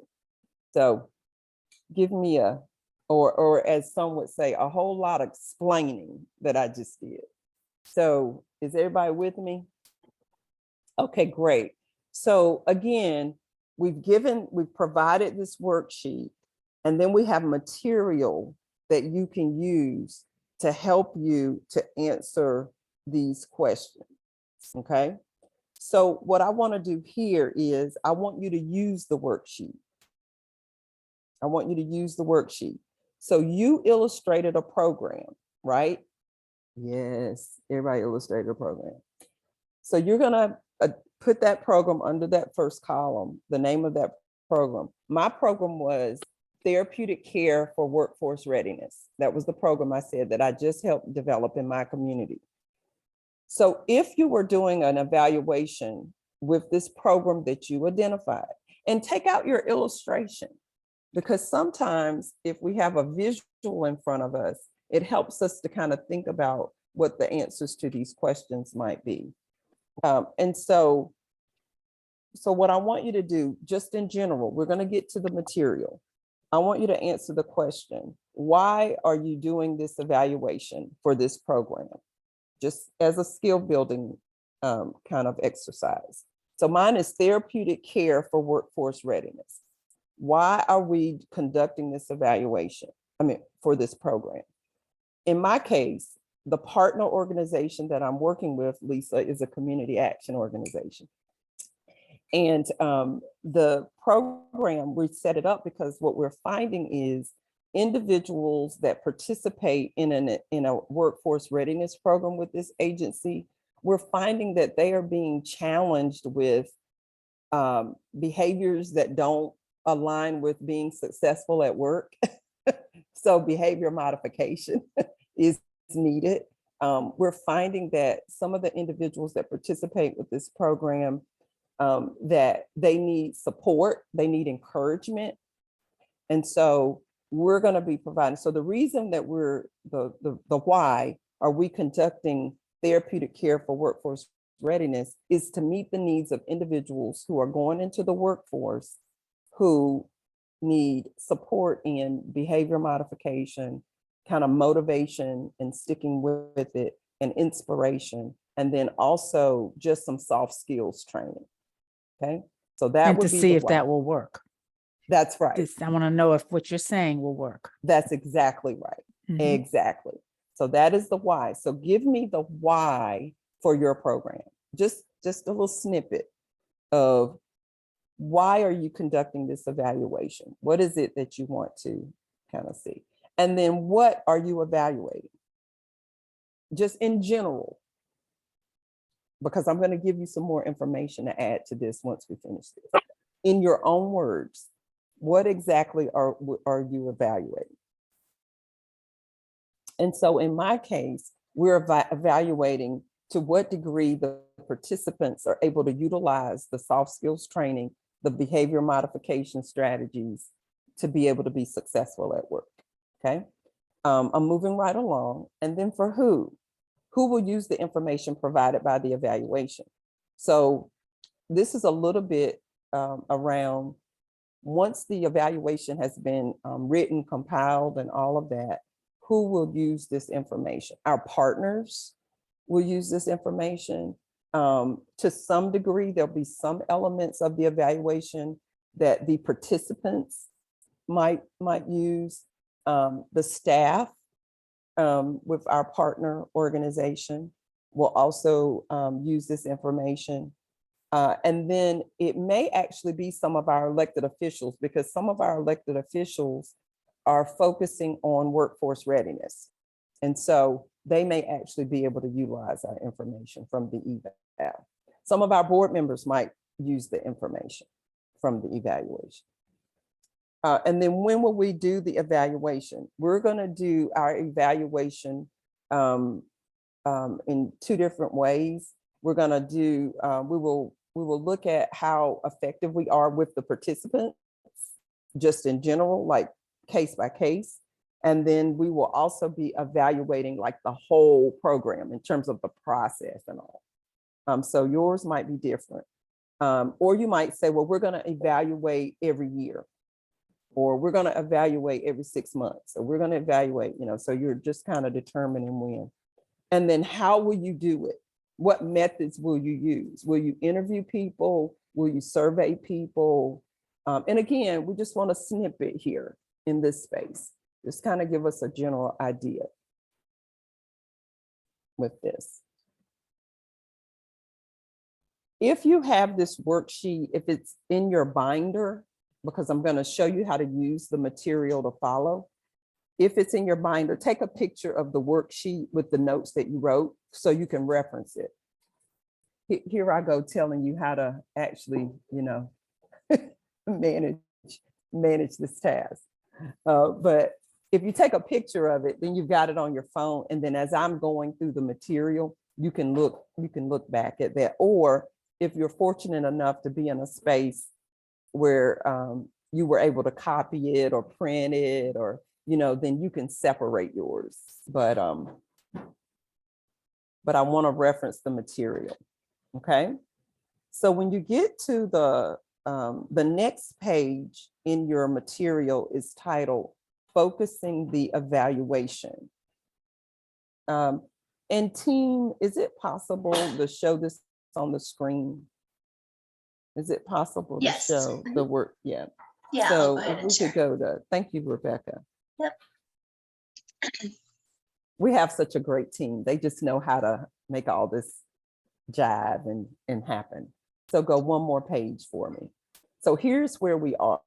So this is the why, what, and the who, right?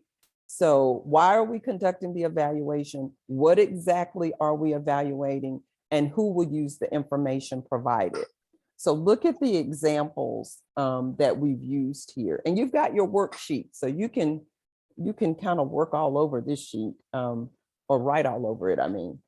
So with the who, here are some examples of, the why are we conducting the evaluation? To help others understand the program, to improve the program, to measure whether the program has made a difference, to determine if the program is worth the cost, or to answer questions posed by funders and some of our influential members of the community.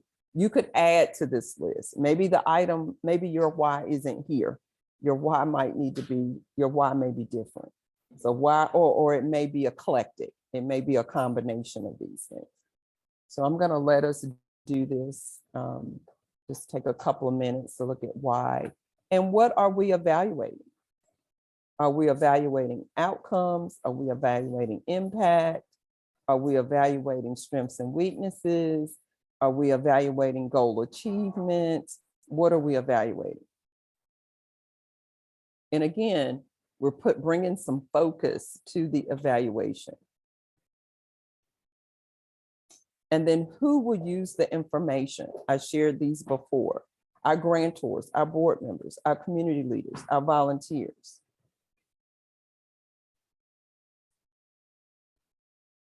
Now, another little, I guess a little tip for using this information. If you look under the worksheet and you see why, what, and who, you could put this page number. So this page number is 48. So you could put, the page number for each one of these. So why is on page 48, what is on page 48, and who is on page 48. So you could use it that way. Okay. In terms of thinking about types of evaluation, the next 2 pages in your information, the next 2 pages is types of evaluation, whether it's goals-based or process or outcomes. Goals-based, process, or outcomes. I know I said the worksheet was my favorite handout in this material, but this is my favorite one too. And so, because if you look at page 49 and you look at page 50, you can identify what type of evaluation you want to use. And then there are questions to go along with it on the next page. So I'm going to pause there just for a second and just let you just kind of take a look at these 2 pieces of information, and then I'm going to start explaining again.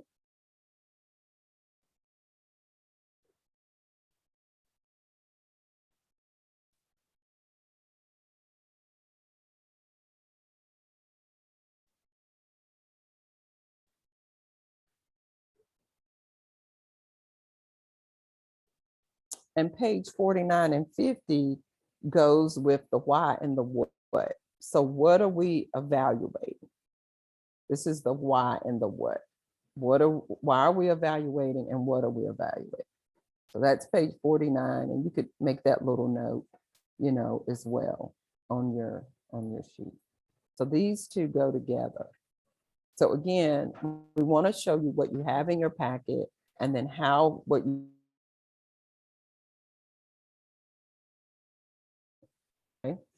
And so now you have some other options that you can write under the why and the what.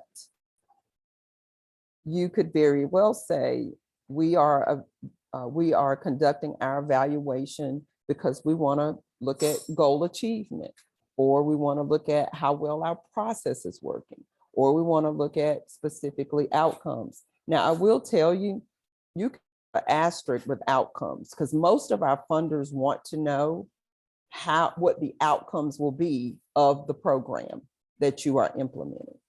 That is very, very common. Most of the time, that is what is needed.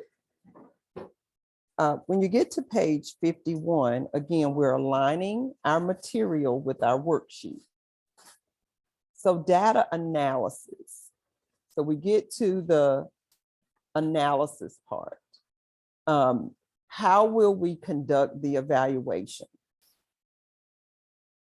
Many of us will evaluate our programs, or we will look at information to inform the outcomes and impact of our programs that's qualitative and or quantitative. And oftentimes our qualitative information is in the form of, we might do interviews, we might do observations, we might do focus groups, or we might use case studies. From a quantitative perspective, we might utilize questionnaires that might be ratings, or we might use some kind of numeric value to help us to understand, how our programs are doing as it relates to surveys or checklists. So it just depends on how, kind of what we choose. In some cases, you don't have a choice with funders. Sometimes the funder tells us how the evaluation is going to be managed and how it's going to be handled. So, but this kind of educates you on kind of how that might present itself. So when we get to the how, we're still on aligns with the how are we going to conduct the evaluation? When we get to, I know I said the other two handouts were my favorite, but this is really, really, really my favorite.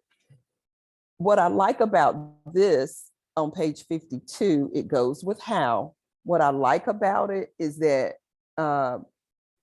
you're given the method in terms of how you're going to do your evaluation.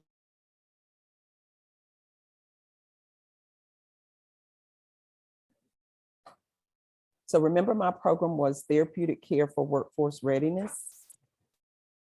In terms of the evaluation, we are going to be surveying the individuals that participate, because we want to find out to what degree did our support in their efforts to be ready for work and or maintain employment.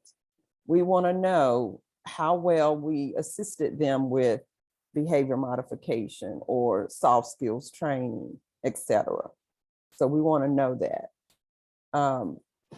We haven't quite decided if we're going to use focus groups or not. It just depends on our ability to be able to convene our participants. And we don't know at this point. The program is projecting to serve up to 50 people, but we don't know exactly how many. So this part of our evaluation is still under construction. We are going to plan some interviews though with folks. So some one-on-ones to just kind of get a sense of how well they're doing. Can I add one little note, Dr. Palmer? Would you mind? Yes, please. I just want to make a note in reference to surveys and when you're surveying your groups, make sure that when you're getting the results from these surveys, you can indicate a change happened. Now, I don't know if you want to do that to a pre and post survey, because what will happen if you do a survey that or you're evaluating how was my participation?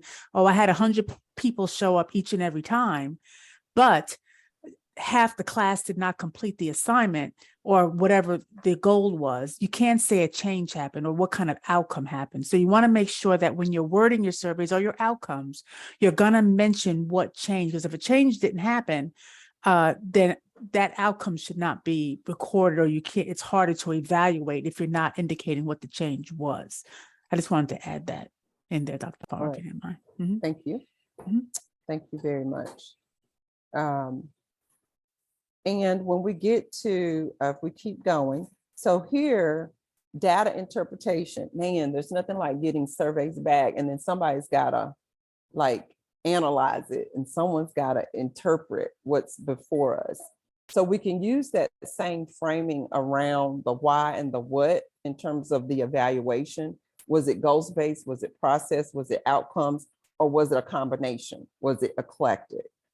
And so the scope of the evaluation is going to be important, because you want to be able to bring back all that you receive and be able to analyze that. And so we do what we call data interpretation once we get all of that information back.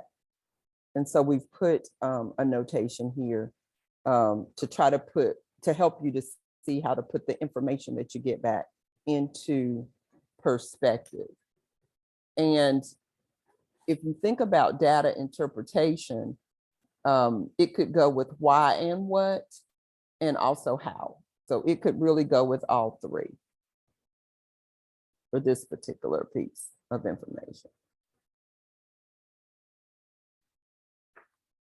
And then remember, we said there were 4 parts to this. So now we've got the worksheet all filled out. We know what it is we're going to do. The program has occurred. We are a year in, and now we're getting ready to look at all the data that we've analyzed and the information, and we're going to do a report out. A report out can be in writing. It could be in a presentation. I'm doing a lot of slide decks.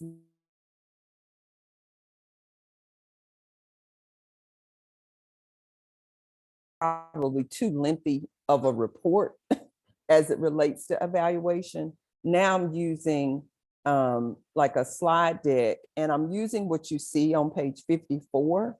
I'm using these same areas, but I'm putting it in more of a slide deck as opposed to in a formally written paper. So can you all hear me? Carrie is saying she can't hear me. Everybody's saying yes, Carrie, they can hear me. Yeah, you're going in and out at certain times. Oh, am Yeah, but you come in like right then Yeah, mine is too. That was happening to me. for some So reason. it's just me. Dr. Palmer, you may want to just hide your video. That may help with the buffering. Looks like she's frozen. Sometimes this happens.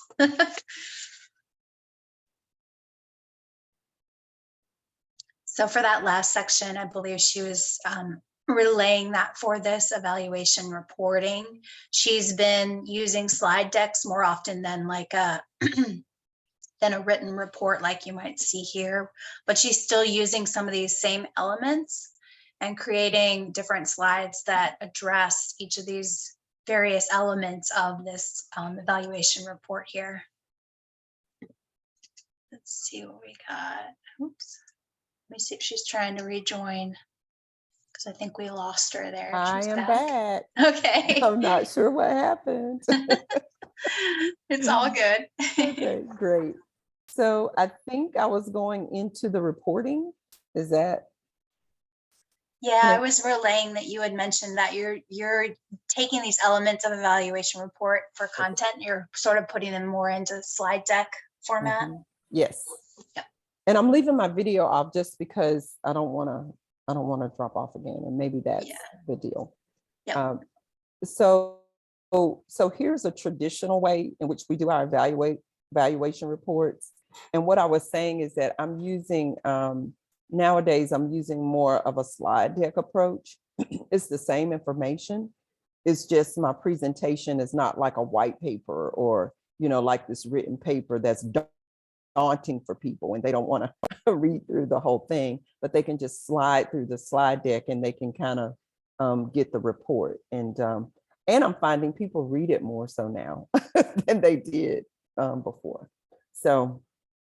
May I ask a question? Yes. Sorry, out of my ignorance, what do you mean when you say slide deck? Oh, I'm sorry. I'm very sorry. I don't know. No worries. A PowerPoint. It's pretty much a okay. PowerPoint presentation. Okay, I got that. Yeah. Okay, Mhm. sorry. Yeah.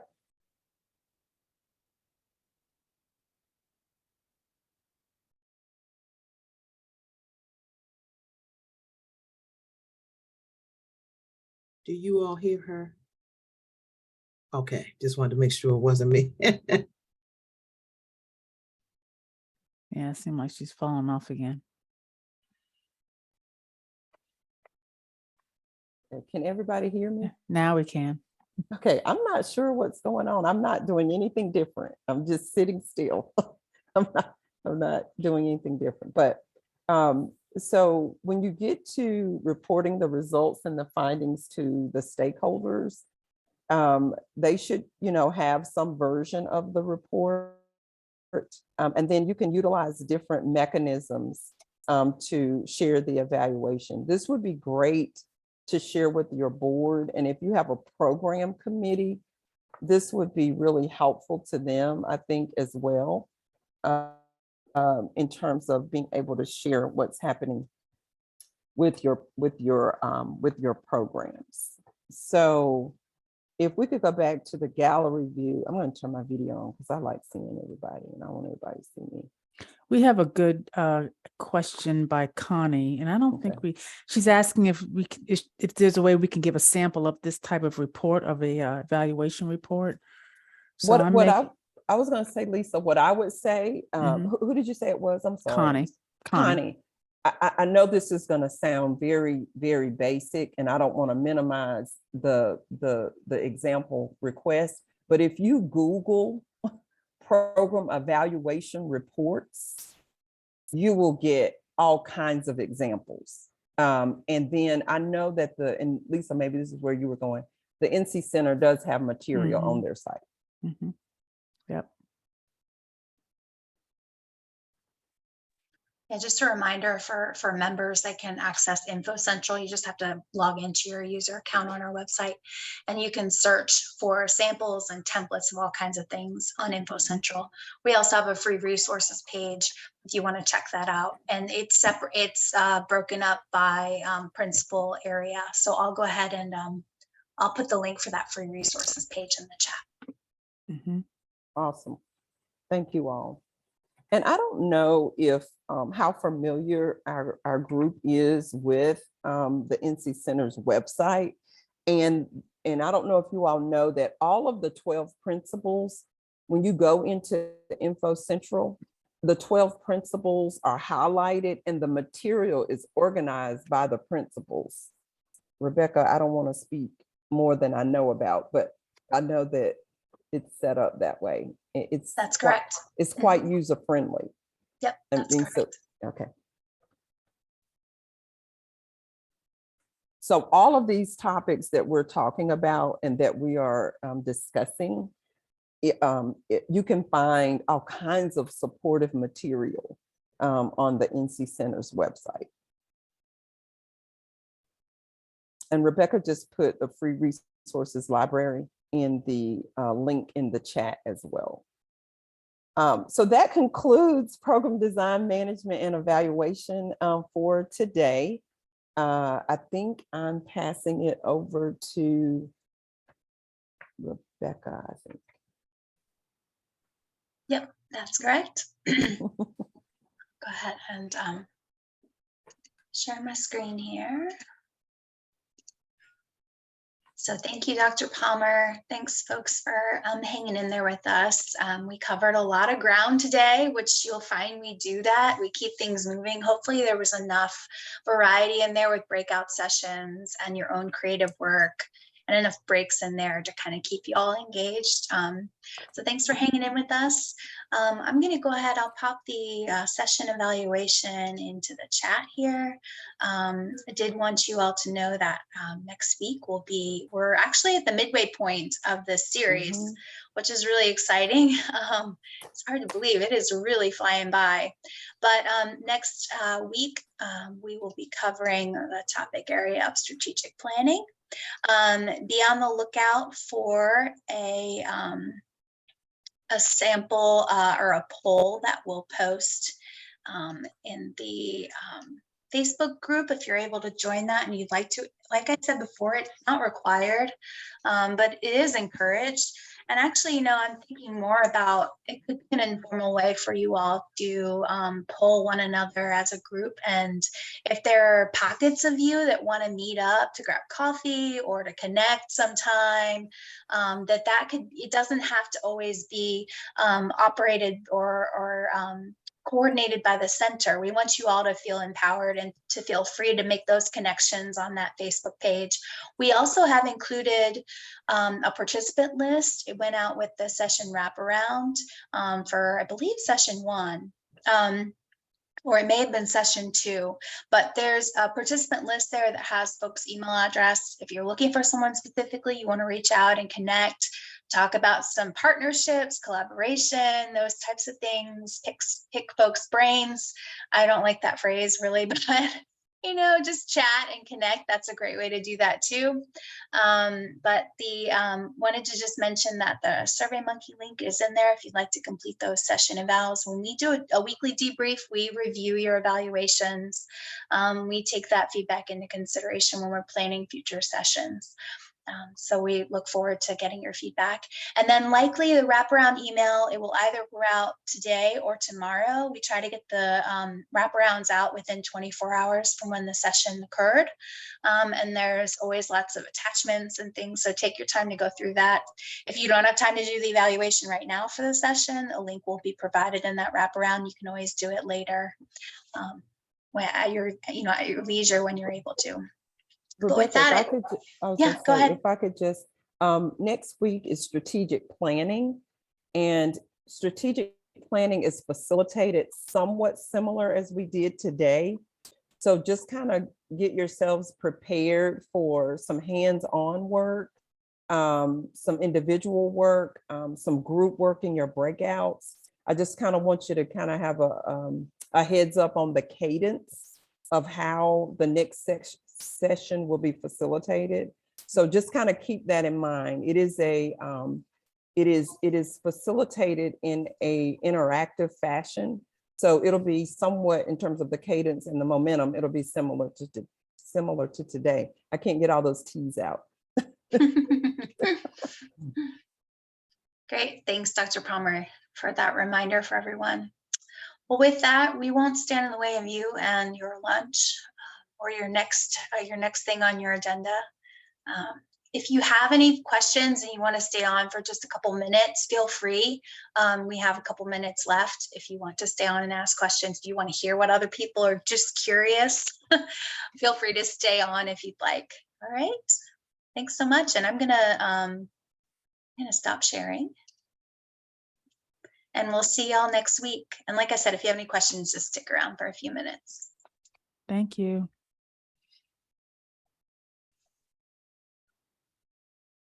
Bye, everyone. Thanks again.